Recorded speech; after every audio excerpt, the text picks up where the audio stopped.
Bonjour et bienvenue sur Profession Culture.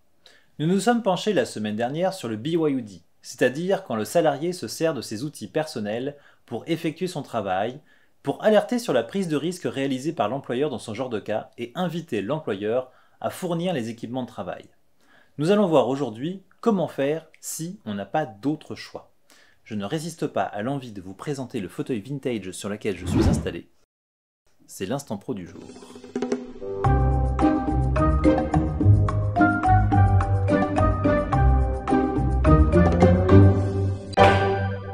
Rappelons nos exemples. Un technicien vidéo monteur salarié utilise sa propre caméra et monte la vidéo sur son ordinateur personnel. Un studio de cinéma emploie une figurante pour un rôle d'agent de police et elle vient au volant de sa propre voiture de police pour tourner des scènes.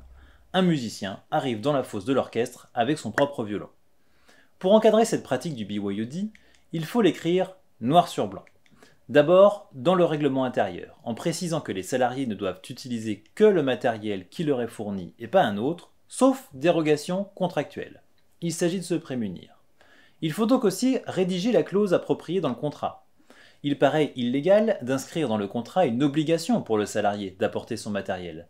On doit néanmoins considérer le cas où le fait d'apporter son propre matériel relèverait d'un usage. Les professionnels ne peuvent que remarquer qu'il est d'usage pour un musicien que de venir avec son propre instrument. Alors dans ce cas, le minimum sera d'indiquer dans le contrat que l'employeur a mis du matériel à disposition du salarié, mais que celui-ci préfère utiliser son propre matériel.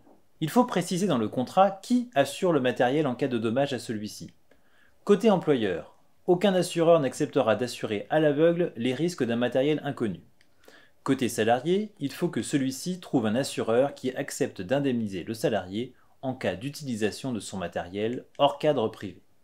Il en coûtera certainement une surprime, laquelle pourra être remboursée en tout ou partie par l'employeur. Et comment traiter la question en matière de paye ? La rémunération du salarié se rapporte à la valeur de son travail et n'inclut donc pas l'apport de son matériel. Augmenter son niveau de rémunération n'est donc pas une solution. Peut-on considérer qu'il s'agit de frais professionnels ? L'exercice est périlleux, notamment vis-à-vis de l'URSSAF.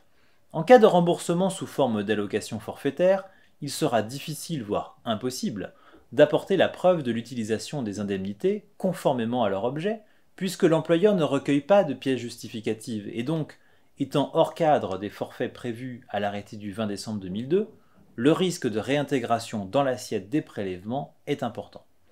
Il faudra préférer le remboursement réel. Mais alors, il faut demander au salarié, à minima, la facture d'achat du matériel et prévoir dans le contrat de travail la méthode d'amortissement utilisée. Est-ce que ce sera suffisant en cas de contrôle ? Mystère. On peut aussi envisager de verser par exemple une prime d'outillage aux salariés. Mais alors, les charges sociales s'appliqueront pleinement. Peut-on envisager de sortir du contrat de travail ? La figurante pourrait louer sa patrouilleuse. Il y a néanmoins des conséquences fiscales car les revenus générés par la location doivent alors être déclarés et peuvent déclencher un impôt. Il faudra également que la comédienne établisse une attestation pour que l'employeur puisse intégrer la dépense dans sa comptabilité. C'est un mélange des genres qui peut soulever des difficultés.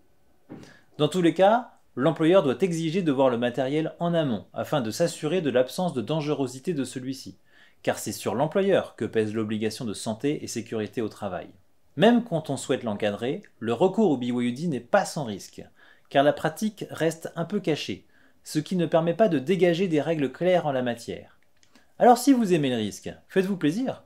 Grâce à vous, on en saura peut-être bientôt plus sur la façon de procéder prudemment en la matière.